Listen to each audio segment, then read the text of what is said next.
Eu sou José Sequim, superintendente executivo do IES. Cumprimento a todos os que acompanham o IEScast, o podcast do Instituto de Estudos de Saúde Suplementar. Sejam muito bem-vindos a esta segunda série de episódios do IEScast. Continuamos gravando à distância. O vírus, como vocês sabem, continua circulando, continua mutando e nos pegando sucessivos sustos. Por isso, espero que todos estejam bem, mas não se esqueçam, continuem seguindo as orientações de quem entende do assunto. Faço um pedido a você que nos acompanha. Siga o podcast em sua plataforma de áudio predileta. Mas se você preferir nos acompanhar pelo YouTube, assine o canal, ative as notificações, receba e conheça nossos conteúdos exclusivos, deixe seu like. Nosso podcast, como vocês bem imaginam, tratam de assuntos relacionados à saúde suplementar. Temos um caráter informativo e, por que não dizer, educativo mesmo. Nos esforçamos para que cada dia mais e mais pessoas entendam e reflitam sobre esse importante e complexo setor.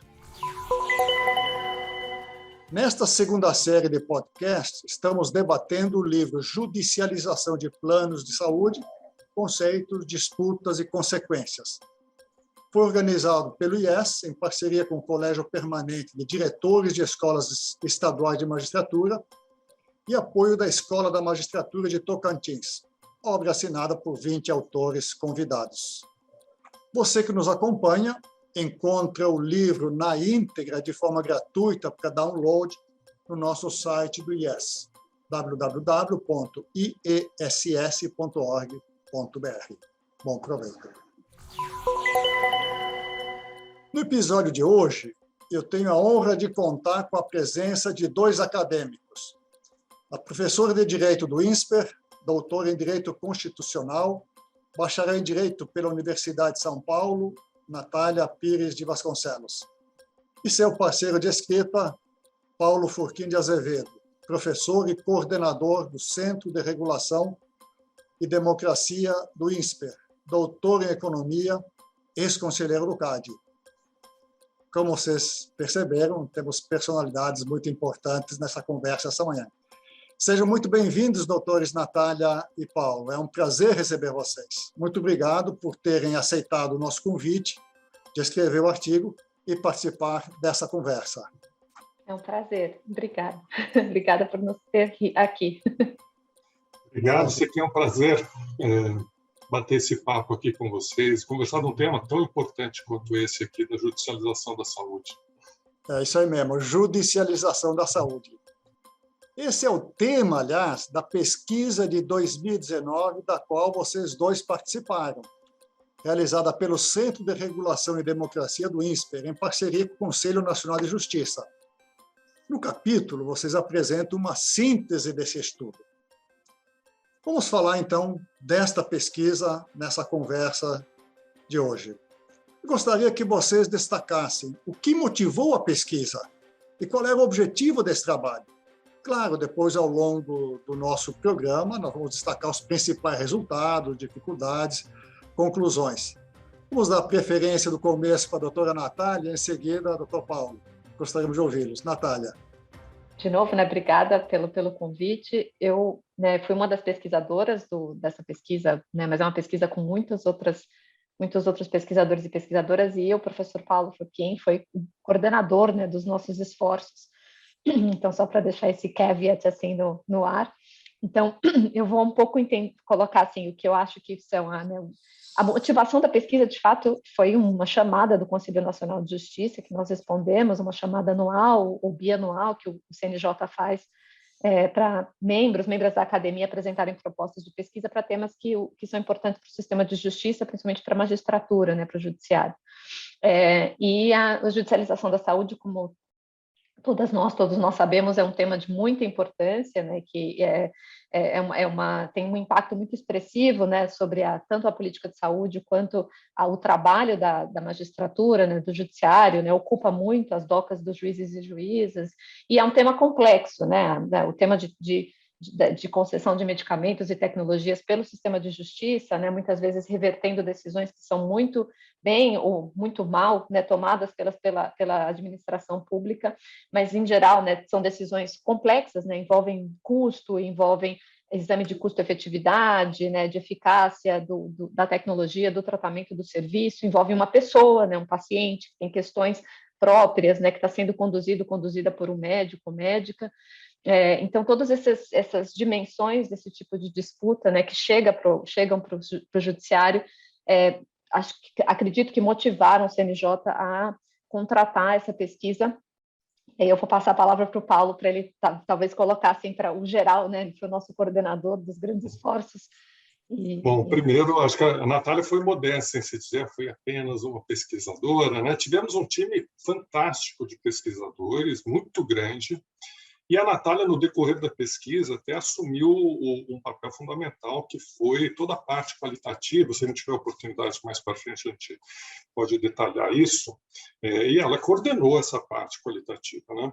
Mas eu acrescentaria sobre os pontos que a Natália já levantou. Assim, primeiro, saúde é um setor de absoluta relevância. Então, só por conta disso já merece assim o aprofundamento, o estudo. A Natália enfatizou muito bem que é uma questão, podemos dizer até um problema crescente e extremamente relevante, a judicialização dos assuntos de saúde. Então, o judiciário é tomado por esse assunto e afeta muito a gestão da saúde, dos planos de saúde e também dos gestores públicos, né? E também, olha, até por conta dessa relevância, é um assunto muito estudado, mas nunca havia sido estudado numa abrangência nacional. Então, há um estudo local, assim, em São Paulo, um estudo numa determinada cidade, Salvador, né? Mas a gente precisou, inclusive, dessa equipe tão grande para dar conta de tratar quantitativamente e qualitativamente em abrangência nacional. Eu acho que essa que é realmente assim, o que se traz de novo nessa pesquisa. Ou seja, vocês alocaram uma equipe poderosa, dada a importância do tema, que é, de fato, muito importante esse tema. Muito obrigado pelos esclarecimentos.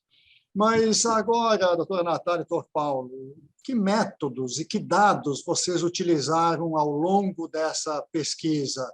E a partir de quais frentes ela se organizou? E que tipo de resultado vocês chegaram ao final dela? Doutor Paulo, quer começar, por favor? Ok.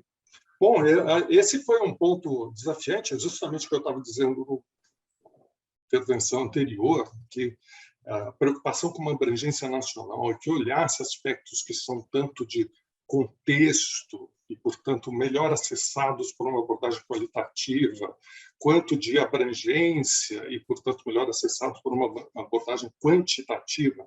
Então, foi necessário endereçar esses dois pontos. O que a gente precisou fazer foi o uso de todas as informações disponíveis, praticamente, nós fomos atrás, né? Então, tem informações que são de gestão processual de tribunais. Então, por meio da Lei de Acesso à Informação, nós pedimos aos tribunais todo o conjunto de casos relacionados à saúde, o ingresso desses casos a cada ano, e fizemos uma análise até de intensidade de judicialização por estado, né? Isso foi possível exatamente por esses dados.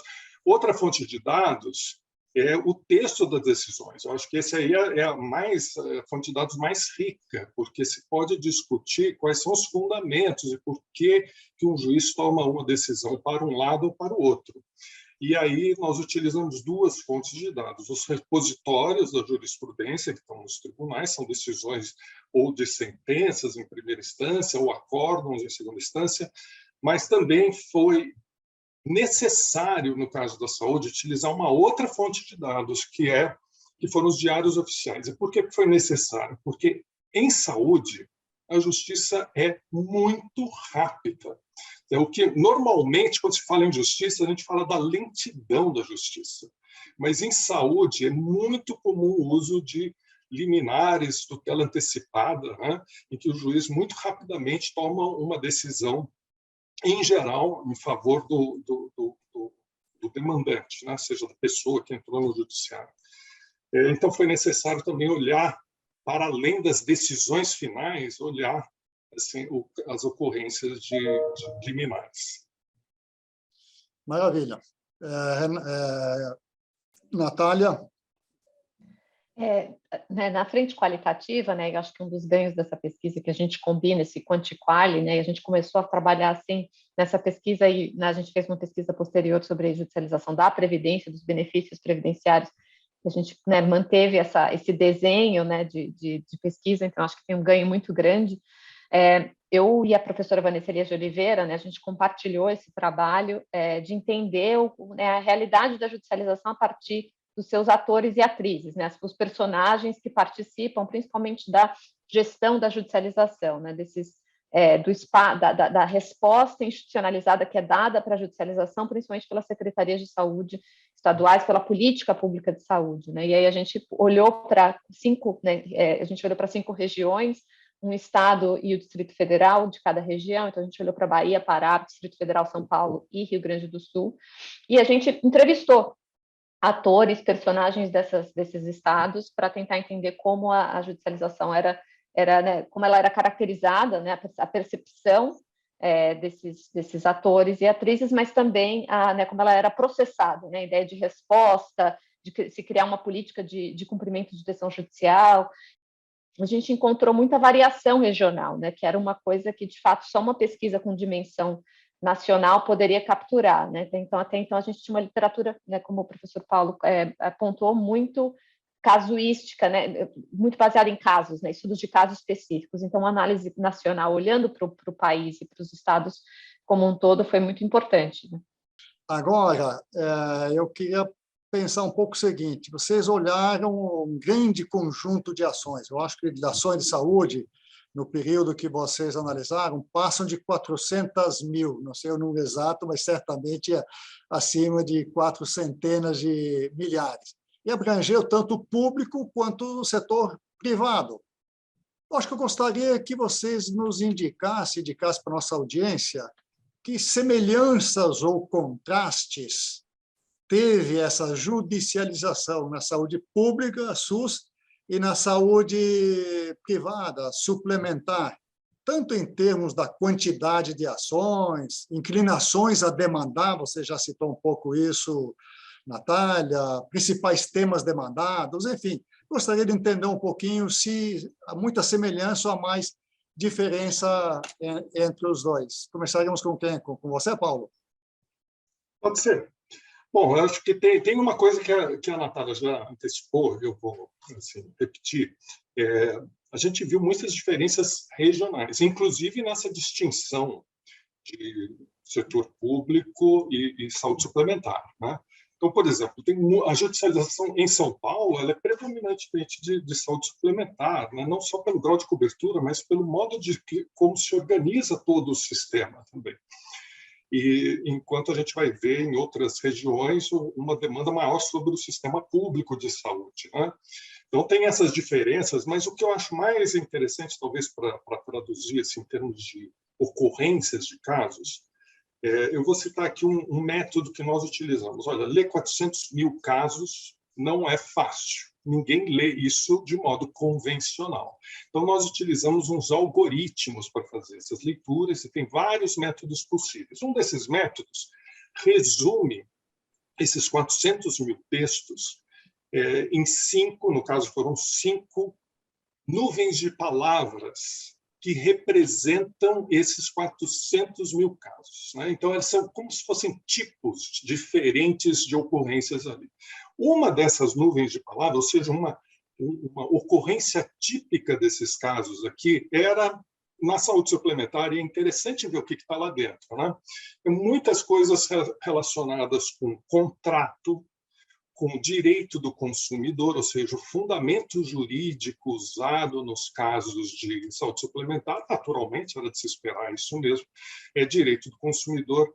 Muitos assuntos relacionados a reajuste, então isso é muito próprio da saúde suplementar, mas tem algo em comum, e eu diria que é o ponto que mais assim, problemático da judicialização da saúde, que é como se dá a incorporação da tecnologia. Então, na saúde suplementar, um aspecto muito relevante é a solicitação e, com frequência, a concessão de procedimentos que não estão no rol da ANS, ou seja, não estão cobertos pelo contrato e, mesmo assim, é um pedido via judiciário e, muitas vezes, a concessão. E isso também ocorre na saúde pública. Então, esse problema, que eu diria que é o maior problema, é o problema que distorce o modo de funcionamento da saúde suplementar e da saúde pública. Ele está nos dois. A judicialização não fez uma distinção aqui entre eles. E na saúde pública tem características assim de, muitas vezes, solicitação de leito, né? Tem questões desse tipo, muito comum, medicamentos na saúde pública, né, de fornecimento. Então, uma das nuvens de palavras típica da saúde pública tinha lá fornecimento de medicamento, o conjunto de palavras que representava aquela decisão típica remetia a esse tipo de caso. Maravilha. Natália? Eu acho que um ponto assim, complementar à fala do Paulo é pensar também que a nossa literatura e a produção científica até hoje sobre judicialização é uma produção muito centrada na saúde pública, né, nos efeitos e no impacto da judicialização da saúde para o SUS e para o sistema de saúde, né, público, especialmente. Mas a discussão voltada para a saúde suplementar e mais ainda voltada para, né, como incorporar a tecnologia de saúde, pensando a ANS, pensando o sistema de saúde suplementar, que é distinto, tem incentivos distintos, tem atores diferentes, é algo que a gente não encontrou muito, de maneira muito presente na literatura. Então, muito do que a gente estava produzindo estava sendo feito pela primeira vez, né? Então, essas distinções e aproximações, eu acho que foram ganhos muito importantes até para a produção de conhecimento sobre o fenômeno como um todo. Maravilha. Enquanto vocês falavam, me recordava do capítulo do livro também do professor Elival e da conversa que já gravamos com ele. E o tema dele, o ativismo judicial. É quando o juiz extrapola as competências que tem da aplicação estrita do termo da lei do contrato para conceder coisas que estão fora da abrangência do contrato. Eu acho que o trabalho de vocês complementa muito, então, esse trabalho do professor Elival. Bem, a pesquisa ainda abordou questões centrais de judicialização da saúde, elegeu debates importantes que são apresentados no capítulo de vocês.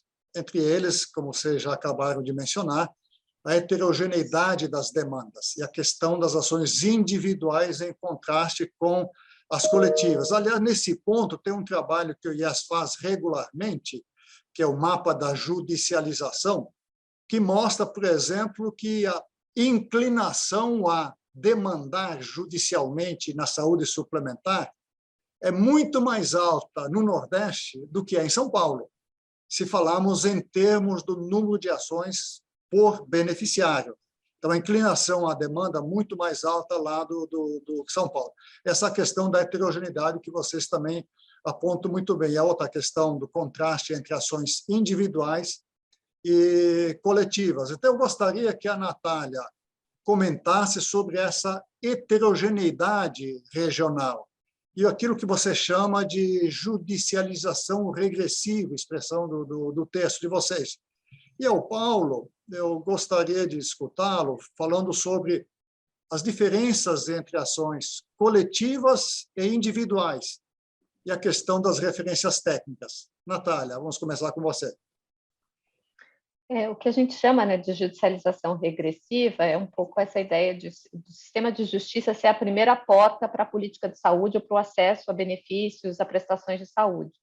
E aí, por ser a primeira porta, ela não está aberta para todo mundo, né? Ela está aberta para quem consegue acessar a justiça, ou porque tem representação judicial legal, né, de acesso a advogado, advogada, defensor público, defensora pública, tem consciência de direitos, consciência daquilo que pode pleitear ou não, né? Então, essa linguagem, né, do litígio, ela precisa estar presente dentro da constituição dos seus próprios interesses, né? Então, isso não é algo que está distribuído de maneira igual na população, né? As pessoas que têm acesso à educação estão mais próximas né, das fontes dos espaços de prestação de serviços de justiça, moram em grandes centros urbanos, são pessoas que estão mais predispostas, né, têm mais incentivos a formular essas ideias, né, de o que eu quero, o que eu preciso e o que eu tenho direito.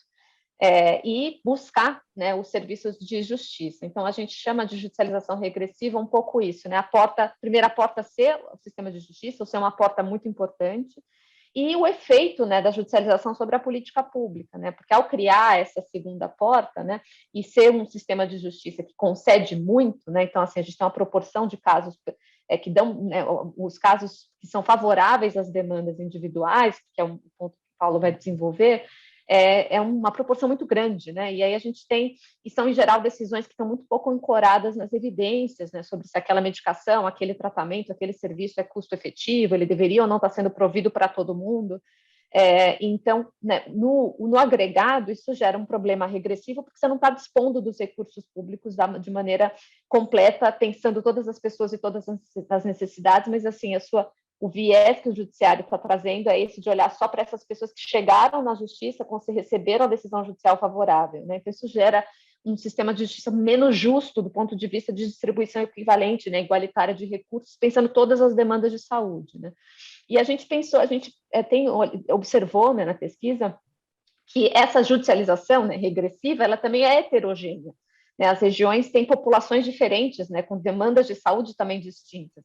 Isso era uma hipótese que a gente tinha ao começar a fazer a pesquisa, né, pensando aí que a literatura do campo era bastante né, ancorada em estudos de caso, e que se confirmou, né? Então, a gente olhou, por exemplo, para estados em que a judicialização era predominantemente de acesso a leito e a exame, por exemplo, por causa da fila de exames, ou acesso à prestação de serviços de ponta, consulta, né? A porta de entrada para a saúde, enquanto que em outros lugares a judicialização era massiva, era predominantemente uma judicialização de acesso à tecnologia, a medicamento, a prótese e órtese, e isso tinha variação regional que, de alguma maneira, né, encontrava alguma correlação com a própria distribuição socioeconômica do país, né? Então, acho que isso é um ponto importante que a gente começou a olhar na pesquisa. Paulo? Então, esse é um tema muito, muito interessante de ações coletivas e ações individuais. Aliás, salvo engano, no nosso grande grupo de pesquisa, foi justamente a Natália que trouxe esse assunto a primeira vez para a nossa discussão. O que é interessante aqui? A maior parte das ações são, de fato, individuais, né? Mas, no entanto, os temas são passíveis de um tratamento por ação coletiva. Por exemplo, uma questão, tal medicamento deve ou não ser oferecido pelo SUS, ou deve ou não estar no rol da ANS. Então, esse é o tipo de questionamento que tem uma natureza de uma ação coletiva, né? E a hipótese predominante na literatura é que os juízes, e tem evidências mais qualitativas, anedóticas e tal, que os juízes eles estão mais propensos a conceder quando tem a identidade das pessoas na frente deles, né? Então, eles veem o caso da pessoa tal, cuja vida está em risco, e isso faria com que o juiz tivesse uma empatia maior com essa personificação no processo versus algo que é mais difuso, que está no contexto de um interesse coletivo, né? E essa é uma hipótese predominante na literatura. Agora, o interessante é que nós fizemos uma medida estatística vendo a decisão do juiz favorável ou contra e vendo como explicação se o caso era de uma ação coletiva ou uma ação individual. Tomamos um cuidado, ação coletiva ou individual poderia ter características completamente diferentes das ações. Então, tomamos um cuidado adicional de fazer uma comparação só com as ações individuais, cujo texto revelava que era uma ação que poderia ter sido enquadrada como coletiva. Então, fizemos uma análise do texto para separar muito bem e comparar banana com banana, né? Ou seja, coisas que são verdadeiramente comparáveis. E aí o nosso resultado foi surpreendente, porque deu assim, a maior probabilidade de concessão, ou seja, a favor do demandante, era no caso das ações coletivas, diferentemente do que a literatura dizia. O que foi a nossa interpretação, e essa é a importância do trabalho que é quali-quant, muita entrevista junto também. O que a gente observou é que Ministério Público, Defensoria Pública, que estão por trás dessas ações coletivas, eles tiveram um aprendizado muito grande na propositura dessas ações. Eles tomaram um cuidado muito maior na preparação dessas ações. Eles foram até mais seletivos também. Então, os casos que chegam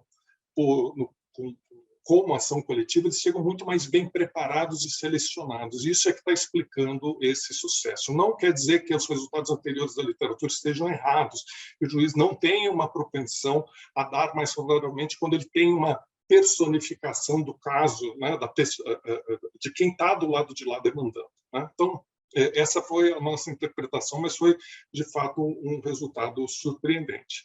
E aí, Sequim, você tinha levantado um segundo ponto, que era as referências técnicas. Né? Olha, eu diria que esse é o maior assim, problema que nós temos.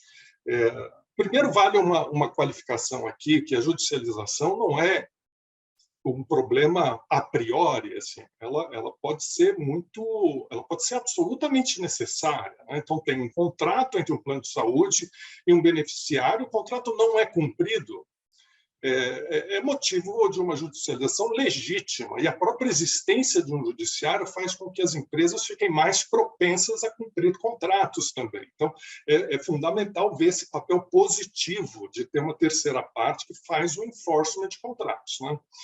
O problema se dá quando você tem pedidos que extrapolam o contrato, estão fora do que foi uma decisão coletiva, foi uma decisão da política pública, muito bem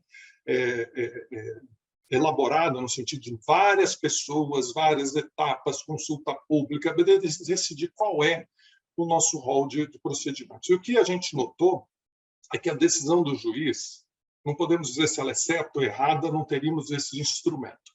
Mas a gente pode dizer com alto grau de confiança, ela é desinformada. As decisões judiciais, na maior parte das vezes, são desinformadas. Como que a gente viu isso? Olha, é um problema extremamente complexo. Tá? Toda hora está tendo inovação. Essa inovação, a gente tem uma questão, incorpora ou não incorpora? Incorpora ou não incorpora? E para saber disso, a gente precisa ver o custo, a comparação, qual é o medicamento ou procedimento cirúrgico e tal, que está sendo substituído, ou será que vai ser acrescentado apenas? Ou seja, é uma análise extremamente complexa, é natural que um juiz não tenha todos os elementos. Seria razoável ele recorrer aos órgãos técnicos, como a CONITEC, o Núcleo de Assistência Técnica do Judiciário, veja, um núcleo que é do Judiciário. E o que a gente notou é que menos de 1% das decisões citam esses órgãos técnicos. Assim, quer dizer que eles não utilizam essa informação? Eventualmente podem até utilizar, mas isso não aparece na decisão judicial. E seria desejável que a decisão judicial fosse bem fundamentada e tomasse, né, uso desses órgãos de qualificação de uma decisão, para que ela fosse mais informada. Eu acho, Paulo, que essa conclusão que vocês tiram da pesquisa, que é muito importante, porque está muito bem fundamentada, mas ela também já tinha sido percebida, por exemplo, nos relatórios do TCU sobre saúde suplementar e decisões do juiz. O próprio juiz desembargadores, aquele Clênio e o Gebran, já apontaram isso nos escritos deles. Então, o CNJ fez um esforço grande de colocar à disposição das pessoas. O esforço agora, para aquilo que vocês acabam de anunciar, eu acho que é de mobilizar os juízes a se valerem desse acervo de informações que está aí e produzirem decisões, como você disse muito bem, mais bem informadas. Fantástico que vocês falaram. Bem, doutores, chegamos ao longo dessa conversa, nós vimos, então, os resultados das pesquisas, etc. Mas eu queria olhar um pouco para frente, pegando o passado, mas olhar para frente. Então, que grandes desafios vocês enfrentaram na realização dessa pesquisa? Do tipo dados, desconfianças, resistência a informações, falta de padronização, etc., que leva, enfim, a que novas pesquisas desse teor sejam repetidas em algum tempo, não precisa ser já. Mas, enfim, quais foram esses pontos e podemos fazer para que essa situação se reverta? Começaria com você, Natália, depois o Paulo remata. Paulo vai concordar comigo que um dos grandes desafios de fazer pesquisa no sistema de justiça, apesar de ser também um sistema que produz muita informação sobre si mesmo, né? Então, acho que pensando aí outros órgãos, até às vezes da própria administração pública, que tem para os quais a gente tem uma dificuldade grande de acesso à informação, o sistema de justiça, de fato, faz um trabalho, tem feito um trabalho nos últimos anos de melhorar suas bases de dados, de ser mais accountable, né? Mais transparente.